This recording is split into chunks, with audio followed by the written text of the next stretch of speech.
email? What does it mean? Communication is the imparting or exchanging of information or news. The single biggest problem in communication is the illusion that it has taken place. Conversation is the oral exchange of sentiments, observations, opinions, or ideas. Forbes Books Radio presents The Conversation with Clinton M. Padgett. Welcome back to part 2 of my conversation with Wes Adams, founder and CEO of SV Consulting Group and co-author of Meaningful Work. We pick up the discussion with Wes explaining what a spotlighting model is and how leaders can use it. So spotlighting is a way for leaders to highlight decisions that they're making in terms of the values of the organization. So this is a tool for creating alignment or demonstrating alignment.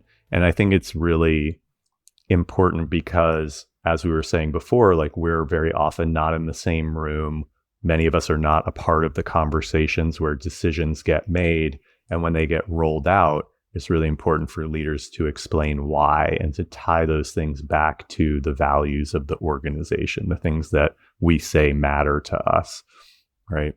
So we were talking a bit about trust, and maybe you have nothing else to add on this, but I do remember reading that research has shown that the biggest differentiator of great places to work is trust. And is there anything else you would, as a leader, that we can do to create an environment to foster trust other than the things you've already talked about? I would say just that community piece of it is a big part of it. And I would say also setting clear expectations. You know, this is something that I work with a lot of teams on, setting clear expectations and then holding people accountable. When we're clear up front about what's expected, and then we acknowledge people for delivering those things, it builds this sense that we're speaking the same language, that we're on the same page. And I also know what measures are being used to judge my performance, right? And so that helps me understand how I'm doing, and I think creates an environment where, assuming that I am actually measured by the things that you told me I was measured by, that I'm going to trust you in future engagements to like be a good leader and set good expectations. Yeah, I think for teamwork, you have to have trust. It's one of those fundamental foundational things. Without trust, you're not really a team. You're a bunch of individuals trying to one-up each other. So, yeah. This is probably not a fair question because it's not your area of expertise, but you mentioned it in the book. And as you and I were chatting before the call started officially, a lot of the authors I've been interviewing lately have talked about it, and that is improv. So why do you think what's so helpful about improv? So I feel like I am slightly qualified for this because I did take several classes at Upright Citizens Brigade when I was living in New York. So I have done some, I'm not saying that I'm good or an expert by any means, but I have done a little bit of improv. And, some of the folks that we studied and write about in the book have an improv background. And I think, improv is, sort of grounded in this yes and mindset, right? When your scene partner or somebody else in the group says something or leans into a character, the sort of core rule of improv is you never push back against that. You build on it. You say yes to what that person is doing, and you add your own elements to that. And I think there's when we're talking about how to collaborate as a team, that's a really important concept to lean into. Very often we look for ways to shut people down. You'll say something, I'll be like, I don't really think that what you said about trust is true, and that is not really going to encourage you to continue bringing good ideas to the table. And it's also not going to be great for our relationship because you're going to feel kind of shut down by me. And that's not to say that every idea that you bring to the table is going to be a great idea, and we should always follow that thinking, but there are ways that we can bounce ideas off each other without shutting each other down. It doesn't have to be verbal. It can also be the eye roll and the posture, the lean back in your chair, cross your arms, like, oh, here we go. Body language says a lot. Yeah. So research has found that in the most effective teams, what really matters is not who is in the team or on the team, but how well the team welcomes different ideas, which was a bit surprising to me. So why is that? So this, I think, comes from Google's Project Aristotle study, which Amy Edmondson led, and she's the one of the leading authorities on psychological safety. And just a little bit of background on that is that they studied, or her team studied a lot of teams across Google, hundreds of different teams, and tried to deconstruct what made a high performing team. So I think they looked at 150 or 200 different elements, and a high level of psychological safety was the biggest predictor of a high performing team. And what that meant was that everybody was actively bringing ideas to the table. They felt safe talking about what was really going on.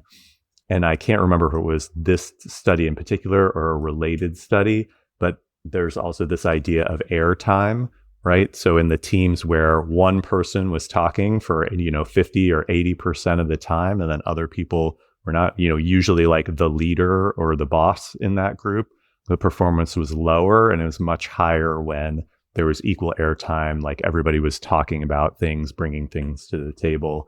And I think that's, and we know from other research that teams with diverse views and backgrounds perform better because you're looking at things from a different point of view. It's that, I don't know if you know that old like parable of the blind man and the elephant, right? Do you know that one? I don't know that one. It's like it's a bunch of blind men and they encounter like an elephant for the first time, and they're like, "What is it?" And one guy's, he's like feeling the tail. He's like, "I think it's a snake." And the other guy's, feeling one of the feet. He's like, "No, it's a tree." And the other guy's feeling like the tusk. He's, "No, it's a spear." And you can't like get the 360 view. You can't get the whole picture unless everybody's sharing their piece of it, because you don't have all of the information, right? There's this fallacy that we know what's going on, or that we have all of the information, and that when we create a psychologically safe environment and other people can bring their ideas to the table, we learn about a lot of things that we don't know about. So it's like if you look down from the top view, you're getting something that's only two-dimensional. When you shift, you get to three-dimensional, you get all the richness. Absolutely. I think my favorite study on this was one of Amy Edmondson's studies about hospital emergency rooms. She looked at the level of psychological safety and how many patient errors they were making. So this is things like giving people the wrong medication, or things that are pretty high impact. Right.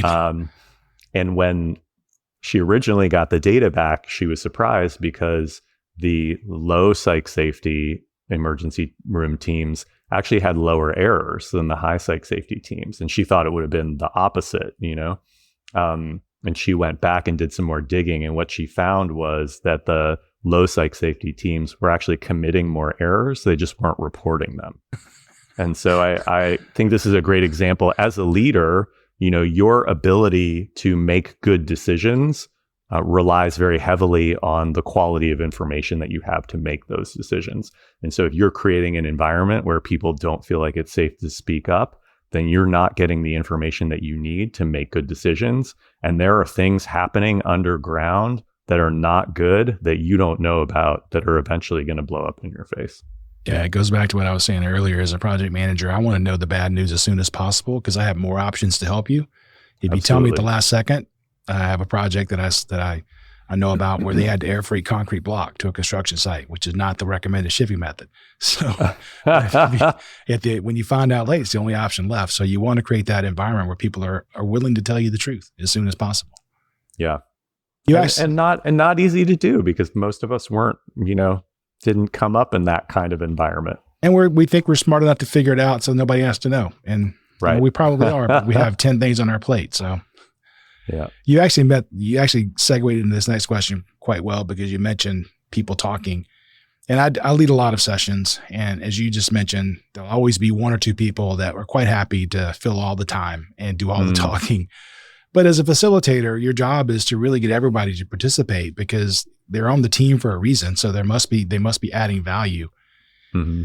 And I love some of the ideas you had around this in the book. And one of those was no one speaks twice until everyone speaks once. And I just think that's so good. Although I can see my introverted team members are like shrinking down in their chairs now. But it really is important to engage everyone. So, what do you think about how do you engage people that maybe don't like to be engaged? Yeah, I think this is a tricky one that a lot of teams struggle with. And I do a lot of facilitation, and when I do, I generally try to bring up the idea of what I call step up, step back. So if you are someone who tends not to speak up in meetings, I encourage you to step up and make sure that you're contributing to the conversation because your voice is valuable and you have something important to add, and you don't want to deprive your colleagues of that by not speaking up. And if you're someone who generally, like me, I'm more extroverted, I process things by talking them through out loud, right? And if I'm not careful, I can take up a lot of space in a conversation. And so I have to step back and just pay attention to how often I'm speaking up and making sure that I'm creating the space and allowing for a little silence so that other people have the space to do that.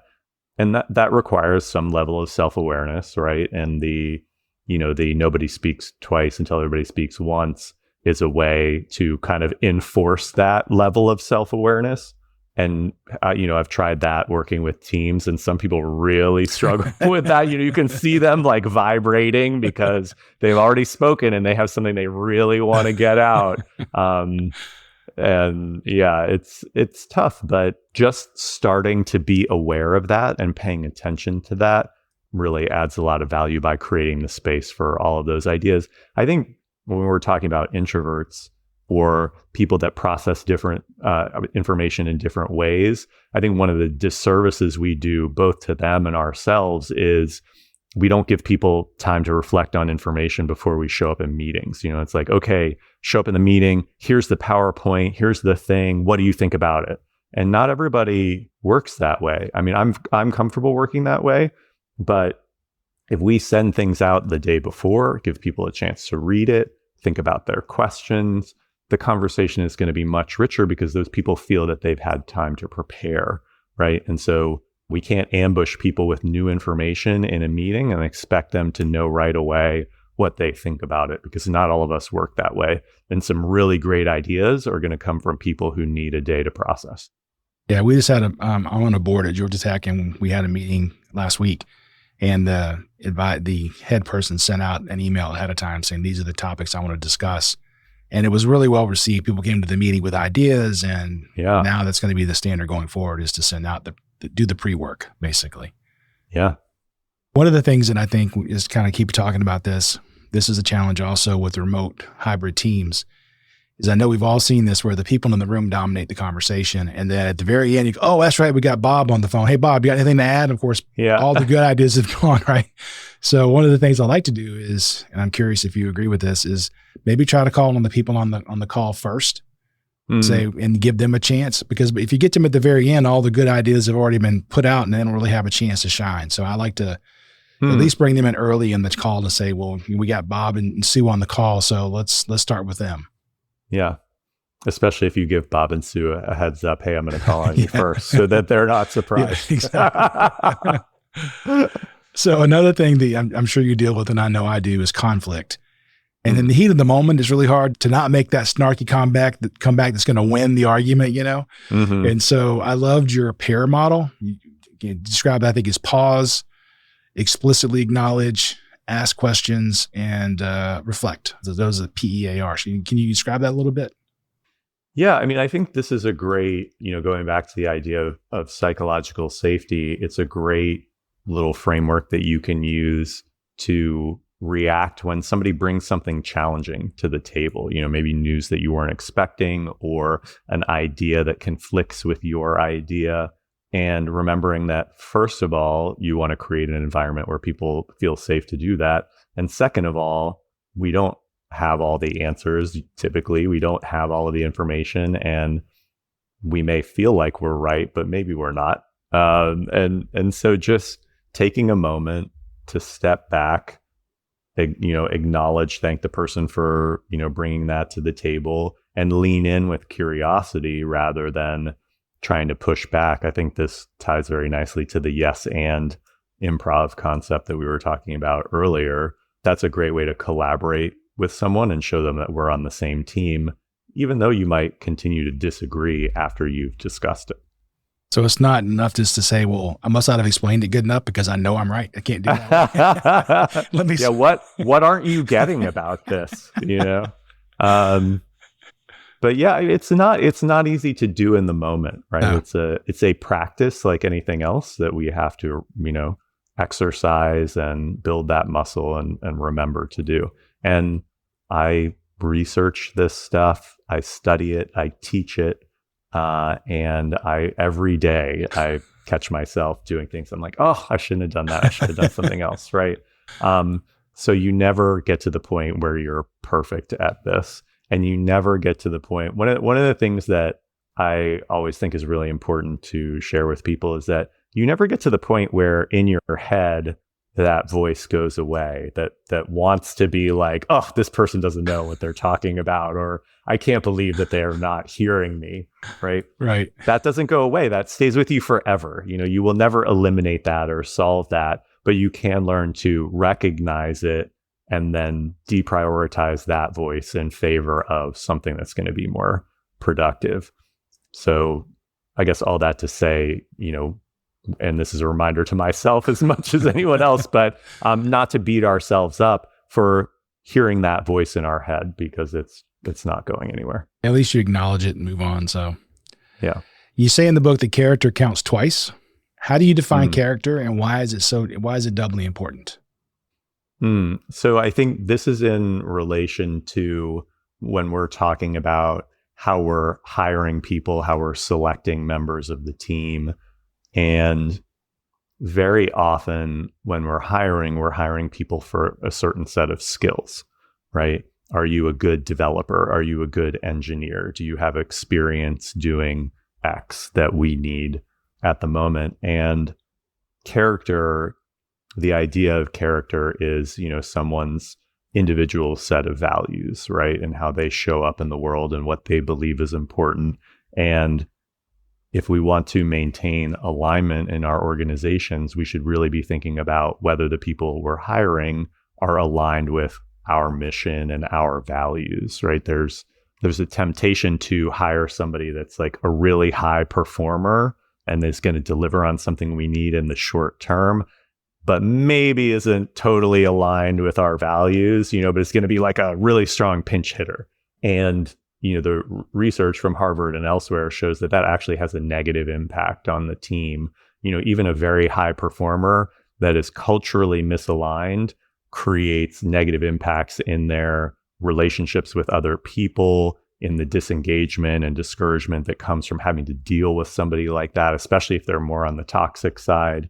And so character, like I would much rather hire somebody who is curious, who's willing to learn, who's going to be a hard worker, and who believes in some of the values that I believe in and can learn how to be good at whatever those skills are, rather than somebody who is coming in with a lot of experience as a developer, but who may or may not believe in doing things the way that I think is the right way of doing things. And that doesn't change. Like the research shows that your values as pertain to work very rarely change, especially after we get past that first few years, where we're learning about what work is like, our first job or two. People tend to kind of stay who they are. So if you are hiring somebody with the idea that they're going to eventually change or adapt, I hate to break it to you, but that's probably not going to happen. It's that old relationship thing, like, oh, I can change him, I'll make it work. There's a comedian, I can't remember her name, but I love this lady. And she talks about, you should find a man that you really like because you can't change them. They're in the most elemental form. Element 51 on the periodic table, man. so, yeah. You gave a great example in the book about what we're just talking about, because you said, and I'm going to get it wrong, I paint the basic picture, was you have two people that can go with you on a trip. One has a lot of experience in travel, but is really difficult to deal with and can be contentious and painful. And the other person is super curious and interesting, but they have no experience. The interview process would pick the first person. Yeah. But the value process probably picks the second person. Mm-hmm. Yeah. I think that's when I'm working with folks on their recruiting process, and designing that, really thinking about how values play an important role there. Is there a values interview? Are there behavioral questions that are clearly aligned to the organizational values? And what happens if somebody's a really strong performer but not aligned with the values? I think we use the example of Zappos in the book, who has a values interview that's separate from the others. And if you don't kind of meet the requirements of the values interview, no matter how great you are at the other things, you don't get in to Zappos, because they care about that kind of cultural alignment first. And being able to find pizza places that are open at 3 a.m, have them delivered to the hotel for clients. Right. The famous Tony Hsieh. Yeah. So one of the things that really surprised me is what we're talking about now. And I was surprised by the fact how early in the process this stuff can start. And so as we were just talking about, it actually starts in the interview process, and then it continues on with onboarding, because you devote a pretty significant chunk of a section to talking about interview questions and the interview process and how important onboarding is.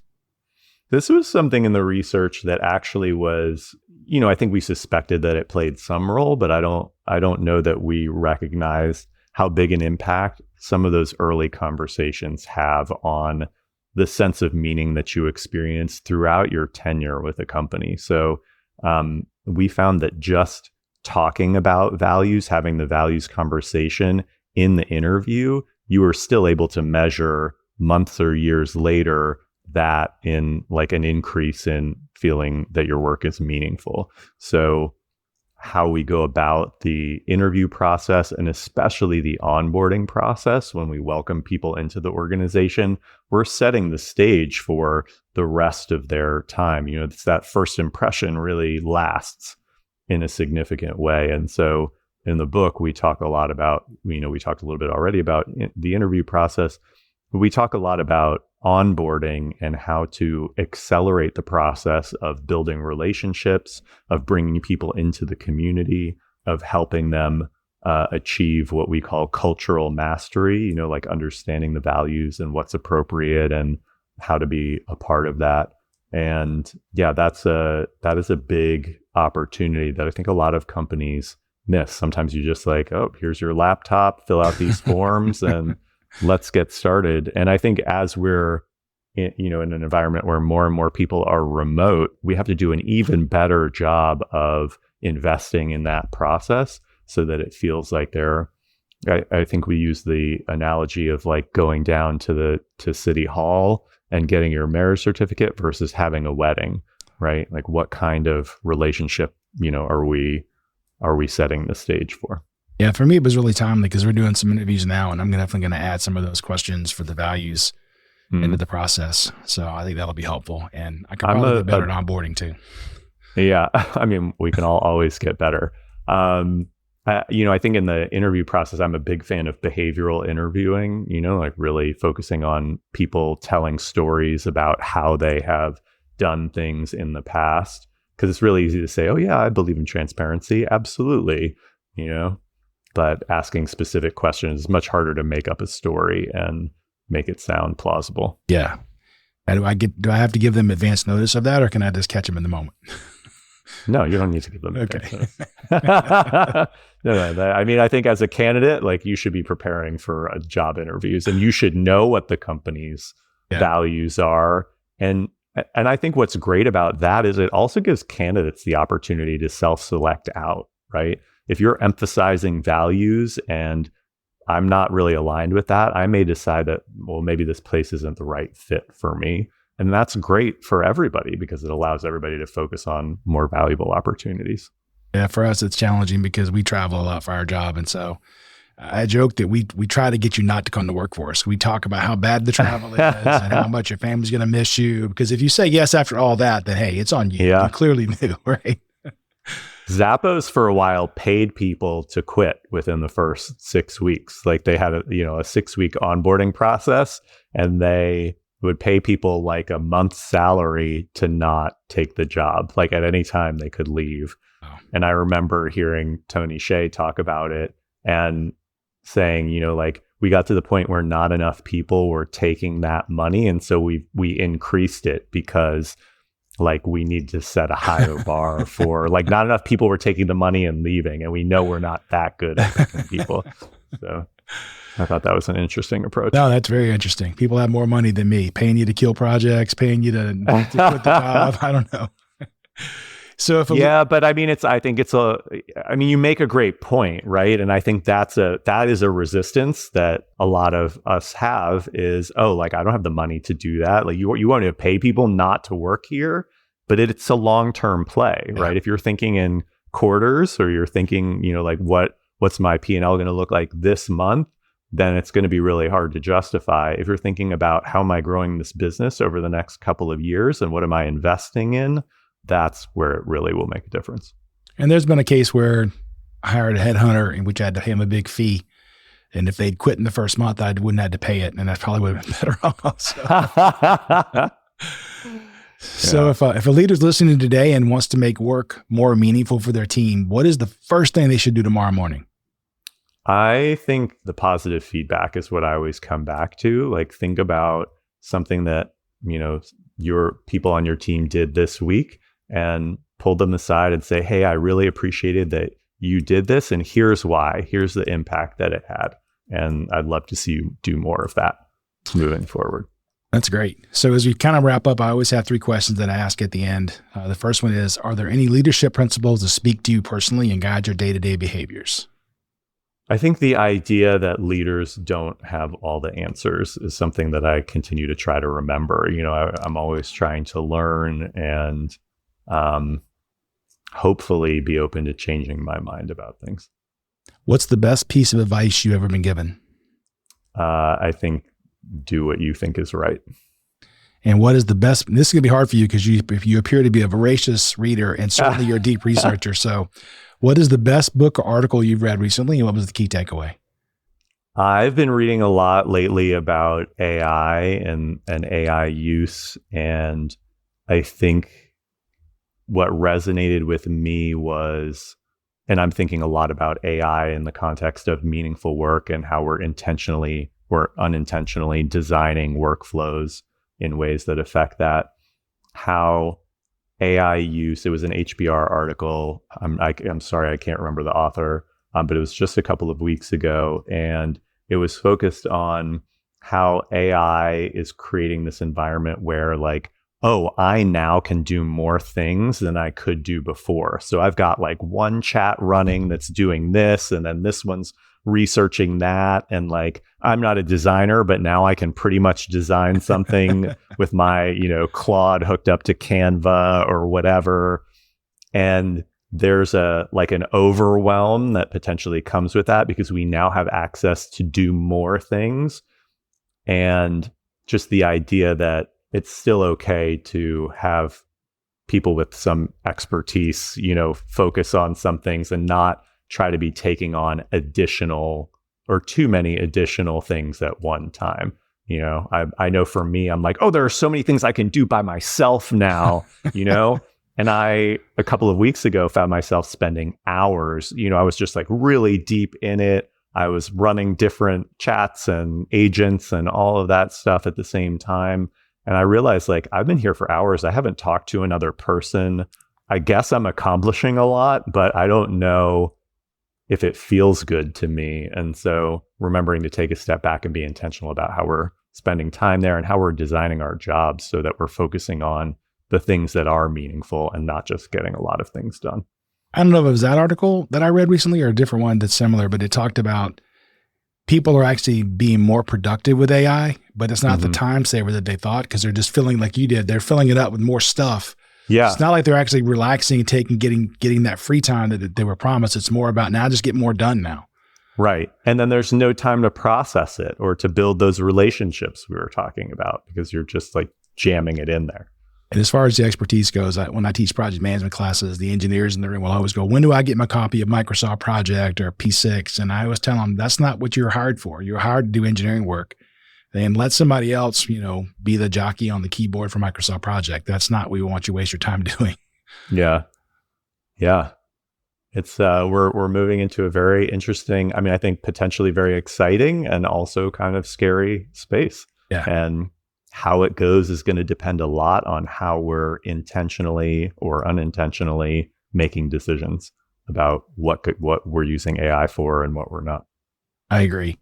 So as I close this, there's something in the book I wanted to read, because as a people person, I just loved it. And I think it's a great way to close out the show. Regardless of the future of work, some things never change. The human search for meaning, our need to experience a sense of belonging, to believe our efforts matter, and to fulfill our potential. And I mean, at the end, we're still human, right? And people matter. As you said, other people matter, all people matter. I 100% believe that. And I think, making sure, I think as we were just talking about, that we are continuing to evolve work in a way that brings out the best in us and that builds the kind of society that we want is really important. Well, Wes, this has really been great. I appreciate your time today. If people want to learn more about you or engage with your services, how can they do that? Go to my website, svcg.co. And I'm also pretty active on LinkedIn. So you can find me at Wes Adams 1. All right. Thanks for the conversation, Wes. I appreciate it. Thanks so much. Thanks for listening to The Conversation. To find out more about Clint, go to clintonmpaget.com and pick up Clint's book, How Teams Triumph, Managing by Commitment, at Amazon. The Conversation with Clinton M. Paget is a production of Forbes Books.